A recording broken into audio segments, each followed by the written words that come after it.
Lorsqu'on veut vivre sa vie en tant que leader, quel que soit son impact, on peut être le leader d'une entreprise, d'une communauté de 100 000 personnes, 10 000 personnes, 100 personnes, 10 personnes, peu importe, on peut juste être un leader dans sa famille, pour ses enfants, pour ses amis, vraiment peu importe. Lorsqu'on veut vivre sa vie en tant que leader, développer cette tranquillité intérieure très profonde et juste non négociable. Salut à toi, c'est Jenny, je te souhaite la bienvenue dans ce nouvel épisode. Je suis très excité de voir avec toi aujourd'hui 5 idées du livre Stillness is the Key de Ryan Holiday, de l'excellent Ryan Holiday. Comme toujours avec lui, que ce soit The Obstacle is the Way, Ego is the Enemy ou The Daily Stoic, ça relève toujours du chef-d'œuvre. C'est extrêmement bien écrit, il développe des tonnes d'idées essentielles pour progresser. On se base bien sûr sur la morning note du livre, la fiche PDF que tu peux télécharger en description avec les 5 idées que j'en ai retenues. On a beaucoup de choses passionnantes à voir, donc on y va sans plus tarder. Idée numéro 1, rechercher la tranquillité intérieure. Alors, on vit aujourd'hui dans un monde où il y a relativement peu de guerres, il y a peu de risques mortels au quotidien. On a potentiellement tout pour s'épanouir. Cela dit, c'est très difficile, je pense qu'on est d'accord, d'avoir du temps pour nous et de pouvoir prendre du recul sur les événements, tant on vit dans une période de surstimulation. On vit dans une surcharge d'informations assez exceptionnelle. Imagine du coup, et c'est la promesse de ce livre, imagine une notion aujourd'hui, un domaine qui se trouverait à la racine de plusieurs trésors que nous chassons tous. Imagine qu'un travail de notre part sur cette notion très précise serait la clé pour notamment penser avec plus de clarté, prendre plus de recul, être plus créatif, prendre de meilleures décisions, mieux gérer nos émotions, être plus productif, vivre dans l'instant, vivre dans l'épanouissement. Bon, si ça attise ta curiosité, et si tu te retrouves ici, j'imagine que c'est le cas, cette notion, c'est celle qui se cache derrière ce fameux mot stillness. Par quoi on pourrait traduire ce mot? Par quoi on pourrait traduire le stillness?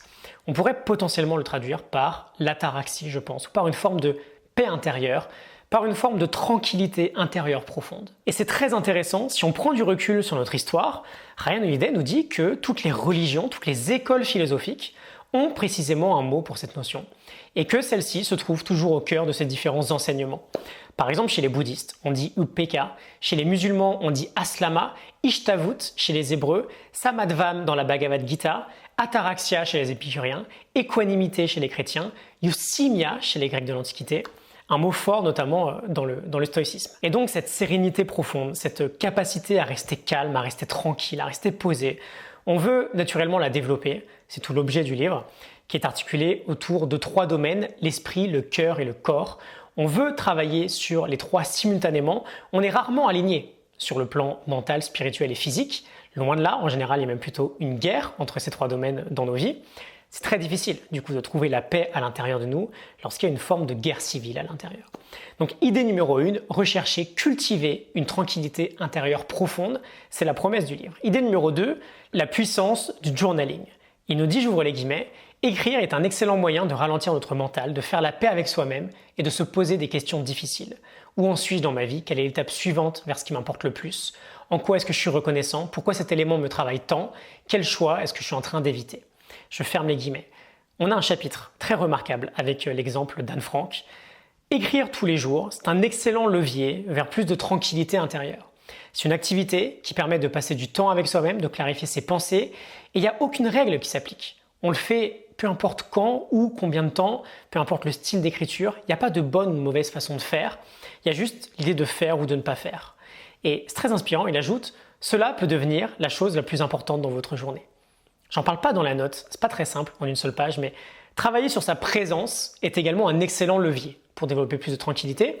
Aujourd'hui, on ne vit que trop rarement dans l'instant présent. Dès qu'on a un moment à nous, soit on ressasse quelque chose du passé, soit on est anxieux à propos de l'avenir. On fait finalement même tout pour y échapper à ce moment présent. Et il nous dit ce passage que j'aime beaucoup, je vais te le lire. Lorsqu'on fait face à un problème ou une opportunité, qui est si talentueux au point de penser qu'une partie de lui-même peut suffire à gérer la situation? Quelles relations sont si fortes au point de s'épanouir malgré la présence de fragments de personnes? Qui peut être à ce point persuadé que cet instant précis se reproduira à nouveau, qu'il peut confortablement le zapper? Moins nous gâchons de l'énergie à ruminer le passé ou à s'inquiéter de l'avenir, plus nous en aurons pour voir ce que nous avons vraiment devant les yeux. On ne trouve aucune vertu ou aucune excellence dans notre action dès l'instant où l'on n'est pas pleinement concentré dessus. On cherche tellement à échapper au moment présent qu'on a un outil dans la poche qui nous permet de ne jamais s'ennuyer. Ce qui va nous mener à la 3e idée, ne plus chercher, idée numéro 3, ne plus chercher à tout savoir, limiter nos inputs. On a Herbert Simon qui disait la richesse d'information engendre une pauvreté de l'attention. Limiter la donnée qui nous parvient, qui entre à l'intérieur de nous, de par un écran, une notification, un mail, peu importe, c'est vraiment un thème phare, un thème très récurrent dans notre travail ensemble. Pourquoi ? Tout simplement parce qu'un leader ne peut pas réfléchir profondément de lui-même s'il est constamment stimulé par une donnée extérieure. La création, il faut bien comprendre, la création d'idées ou de pensées, elle ne se trouve que dans la solitude, dans l'ennui. On n'obtient pas une idée de génie lorsqu'on est en mode réaction permanente. Et Ryan Holiday aborde des tas de sujets très intéressants sur ce domaine, notamment un vrai problème qu'on a avec l'ego. On est tous convaincus aujourd'hui que de laisser la porte ouverte à toute cette information présente dans notre société fait partie de notre job, que c'est indispensable pour nous de tout savoir, et si possible, bien sûr, de tout savoir avant tout le monde, le plus vite possible, avec les news, avec les mails, avec les réunions, les notifications, etc., etc. Comment trouver une forme de tranquillité intérieure dans cette surstimulation permanente ? C'est impossible. Et c'est assez marrant, ce sujet ne date pas d'aujourd'hui, même si bien sûr il est amplifié de plus en plus. On a Napoléon par exemple, qui consultait toujours son courrier 3 semaines en retard. Alors bien sûr il manquait quelques gossips, quelques rumeurs, il énervait certaines personnes, mais il se rendait surtout compte que la plupart des problèmes urgents pour lesquels on le sollicitait, en fait ils se résolvaient relativement rapidement sans lui. Et donc pourquoi il nous parle d'un problème d'ego, Ryan Holiday ? Parce qu'on ne peut pas se permettre aujourd'hui d'être présent sur tous les fronts en permanence. C'est ok de ne pas être au courant de la news a priori urgente qui vient de tomber. C'est ok de ne pas répondre à un mail dans la minute. Qui répondait à son courrier postal dans la seconde il y a 20 ans ? Et bien sûr, c'est parfaitement ok de ne pas avoir vu le dernier épisode de la série du moment dès l'instant où il est sorti. Tout ça, c'est juste de l'ego. On veut arrêter de faire passer, encore une fois, l'urgent, ou du moins ce qu'on fait passer pour de l'urgent, avant ce qui compte vraiment, avant l'important. Et bien sûr, on a cette belle métaphore qui nous échappe, mais que je pense nous devons tous avoir en tête. Tout ce que nous consommons en termes de données ou d'informations, à un moment donné, notre cerveau va devoir le digérer. Et imagine un peu si chaque minute, 18 heures par jour, tu ingères de la nourriture. Qu'est-ce qui se passe dans ton estomac ? Quel pourcentage d'énergie disponible serait consacré uniquement à de la digestion ? Il se passe exactement le même phénomène avec l'information. Notre cerveau n'a pas évolué pour en digérer autant. Ça devient difficile pour lui de se concentrer sur des tâches bien plus importantes dès lors qu'il est surstimulé par de la donnée extérieure. Je termine cette troisième idée avec un nouveau passage absolument remarquable que je trouve très inspirant. Il nous dit, j'ouvre les guillemets, c'est dans cette tranquillité que nous pouvons être vraiment présents et entrevoir une forme de vérité. C'est dans cette tranquillité que nous pouvons entendre cette voix à l'intérieur de nous. À quel point le monde serait différent si les gens passaient autant de temps à écouter leur conscience qu'à réagir au monde extérieur. S'ils pouvaient répondre aux appels de leurs convictions aussi vite qu'ils ouvrent les notifications de leur smartphone. Tout ce bruit, toute cette information, toute cette donnée.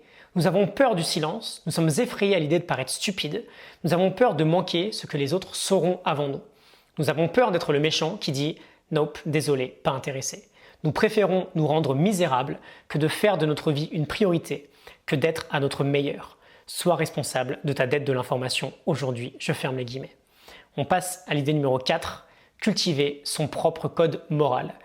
On a cette idée assez forte dans le stoïcisme que de vivre avec vertu, de vivre avec excellence, c'est notre but ultime, c'est notre summum bonum. L'origine de notre travail ensemble, d'ailleurs, il est là, dans les formations, dans les épisodes, dans les mails quotidiens sur lesquels on travaille ensemble. On travaille sur la fermeture du gap entre notre nous actuel et notre meilleur nous possible. Et donc en s'inspirant notamment de Marc Aurèle, Ryan Holiday nous dit, j'ouvre les guillemets, chacun d'entre nous doit cultiver un code moral représentant un modèle que l'on chérit plus encore que la vie en elle-même. Chacun d'entre nous doit s'asseoir et se demander qu'est-ce qui est important pour moi, pour quelle valeur je préférais mourir plutôt que trahir, comment je vais vivre ma vie et pourquoi. Ce ne sont pas des questions inutiles. Nous devons avoir des réponses si nous voulons la tranquillité et la force qui émergent de la citadelle de notre propre vertu. Je ferme les guillemets, c'est très joli. Pense à cette idée. Est-ce que concrètement aujourd'hui, tu pourrais me dire pourquoi tu te bats? Quelles sont tes valeurs les plus fortes? Qu'est-ce qui est le plus important dans ta vie? On veut des réponses extrêmement claires à ces questions-là pour que dès que l'adversité se présente à nous, et un jour ou l'autre elle se présentera, on ne parte pas dans tous les sens. Pour qu'on puisse continuer à cultiver ce euthymia, cette forme profonde de tranquillité à tout instant. Et donc enfin, idée numéro 5, quitter l'extrême du oui et choisir de dire non. Je vais terminer cet épisode avec un nouveau passage absolument remarquable, j'ouvre les guillemets. Nous devons tous progresser dans notre capacité à dire non. Non, désolé, je ne suis pas disponible. Non, désolé, ça a l'air vraiment cool, mais je vais passer pour cette fois. Non, je vais attendre un petit peu. Non, cette idée ne me parle pas. Non, parce que si je te dis oui à toi, je vais devoir dire oui à tous les autres. Peut-être qu'effectivement, ce n'est pas l'action la plus vertueuse de dire non, je ne peux pas, lorsqu'en réalité, je peux, mais que j'en ai pas vraiment envie. Mais est-ce que je peux vraiment? Est-ce que je peux vraiment me le permettre? Quelle est la valeur de ton oui si tu dis oui à tout le monde en permanence? Un pilote peut se permettre de dire « désolé, je suis en stand-by » en guise d'excuse pour faire autre chose. Un docteur, un policier ou un pompier peut dire qu'il est en appel en guise de bouclier. Mais ne sommes-nous pas appelés par nos propres vies? N'y a-t-il pas un domaine ou une personne qui nous attend pour qui nous devons préserver nos pleines capacités? Est-ce que nos propres corps ne sont pas appelés à donner le meilleur pour notre famille ou notre mission? Pense toujours à ce qu'on te demande vraiment de donner. La réponse est très souvent un morceau de ta vie. Tu as peur de dire non à quelque chose que tu n'as même pas envie de faire, mais rappelle-toi ce qu'est vraiment le temps. Le temps est ta vie, ta chair, ton sang, une ressource que tu ne pourras jamais récupérer. Donc devant chaque situation, chaque choix, demande-toi qu'est-ce que c'est? En quoi cela importe? Est-ce que j'en ai besoin? Est-ce que j'en ai envie? Quel est le coût caché? Est-ce que plus tard, quand j'y repenserai, je serai ravi de l'avoir fait? Si j'étais pas au courant, si la demande s'était perdue en cours de route, si la personne n'avait pas été capable de me joindre pour me demander, est-ce que j'aurais remarqué ce que je manquais? Quand nous savons à quoi dire non, nous pouvons dire oui à ce qui importe vraiment. Je ferme les guillemets, je suis pas sûr d'avoir besoin d'ajouter quoi que ce soit. Je vais te laisser sur ces mots, livre extrêmement inspirant, Stillness is the key. 28 idées, tout aussi belles les unes que les autres. N'hésite pas à le lire si tu te sens inspiré. Tu ne le regretteras certainement pas. Lorsqu'on veut vivre sa vie en tant que leader, quel que soit son impact, on peut être le leader d'une entreprise, d'une communauté de 100 000 personnes, 10 000 personnes, 100 personnes, 10 personnes, peu importe. On peut juste être un leader dans sa famille, pour ses enfants, pour ses amis, vraiment peu importe. Lorsqu'on veut vivre sa vie en tant que leader, développer cette tranquillité intérieure très profonde est juste non négociable. Je t'envoie la fiche PDF avec le lien en description. Je t'envoie d'ailleurs gratuitement la centaine d'autres notes que j'ai créées depuis ces 3 dernières années. Et si tout ça te parle, je te retrouve demain matin dans ta boîte mail pour la suite de l'aventure vers le développement de notre excellence dans notre vie. Stillness is the key, Ryan Holiday. Excellente journée à toi. À très bientôt. Salut.